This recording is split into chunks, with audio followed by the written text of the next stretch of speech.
Power rarely appears fragile while it is losing flexibility. Most systems look stable long after the moment when response itself begins to slow.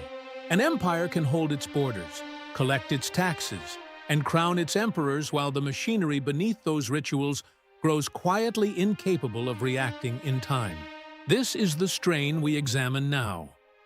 Not the fall of an empire, but the years in which its authority still functioned, still commanded obedience, still believed it could correct course, even as the cost of its own complexity began to outpace its ability to respond.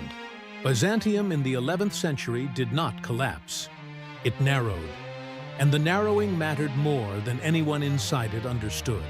By the middle of the 11th century, the Byzantine state governed through a structure built over centuries.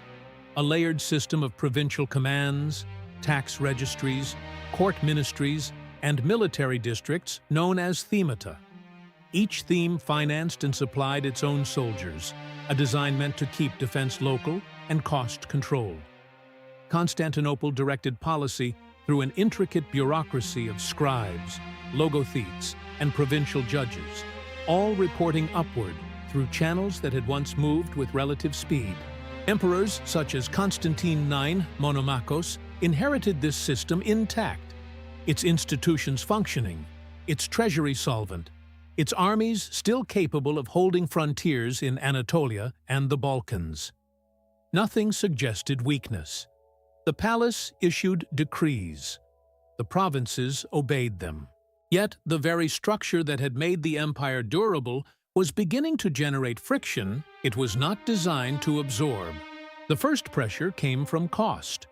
Maintaining the thematic armies, the court bureaucracy, and the ceremonial apparatus of empire required steady revenue, and steady revenue required a currency that held its value.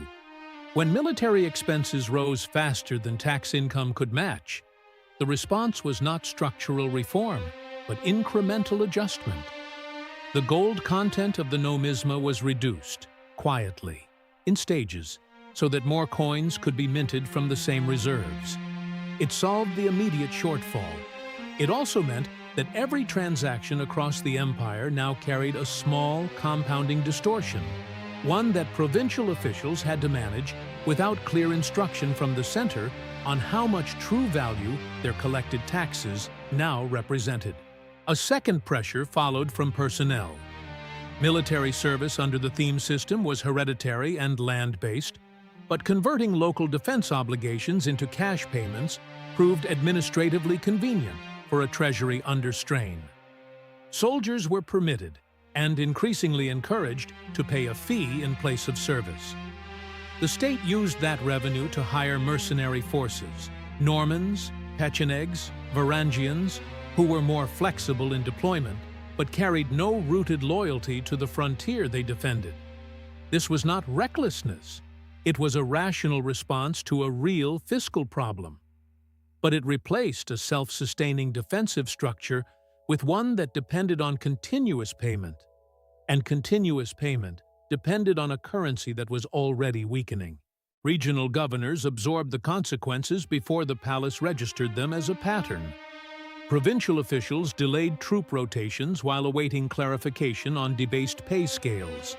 And frontier garrisons went months uncertain whether promised reinforcements would arrive at full strength or diluted strength. Complaints moved slowly back toward Constantinople, filtered through layers of court administration that had grown skilled at absorbing bad news without acting on it quickly. The bureaucracy that had once been the empire's greatest asset, its capacity to coordinate across vast distances, now functioned as a kind of buffer, softening the impact of each provincial signal until it arrived at the palace diminished, one concern among many, rarely urgent enough to override established practice. Meanwhile, aristocratic families in Anatolia, the traditional source of both taxation and military manpower, watched the thematic system erode with growing unease.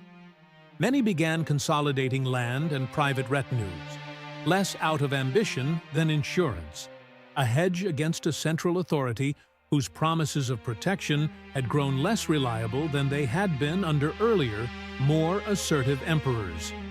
The palace, wary of provincial magnates accumulating independent power, responded with policies designed to limit their influence, further straining the relationship between Constantinople and the very landholders whose cooperation the tax and levy systems required. Each safeguard against one danger quietly increased exposure to another. Court politics compounded the administrative drift.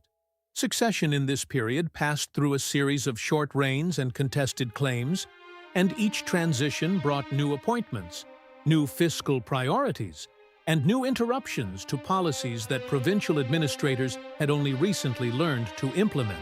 Local officials adjusted collection schedules without knowing whether the emperor issuing the next decree would honor the arrangements of the last one.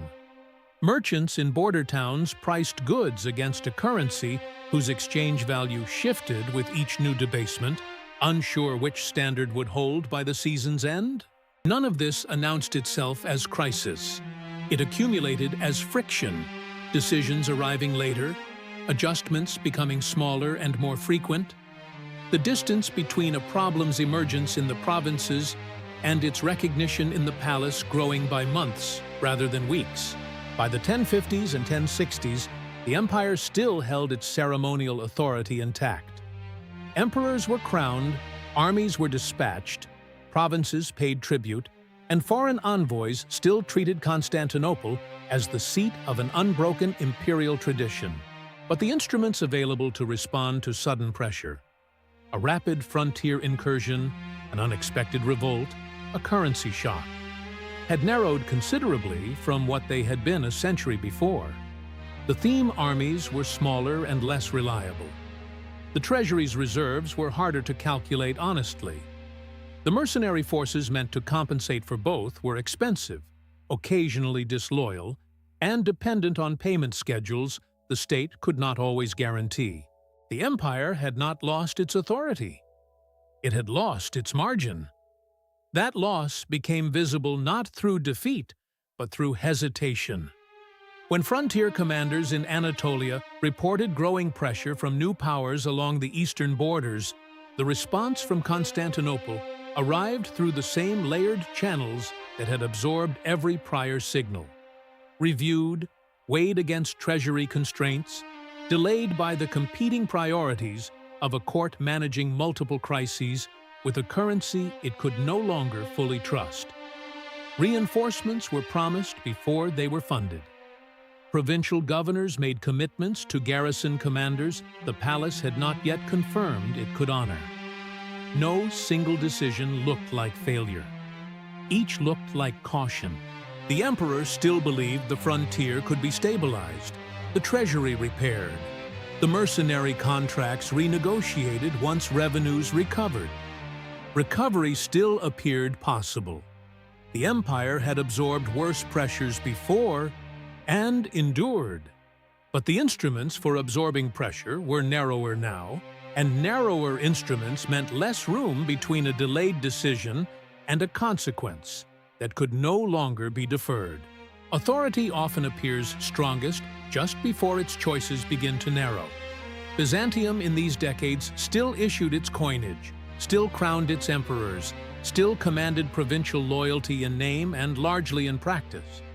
Yet the space in which it could respond to the unexpected had been shrinking for a generation. One debasement, one delayed reinforcement at a time. The palace did not see a collapsing empire.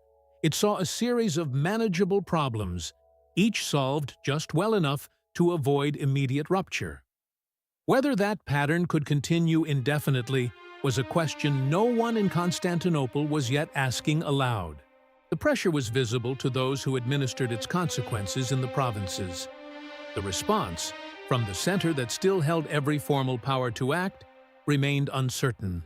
If this exploration stayed with you, you'll find more on timeless questions.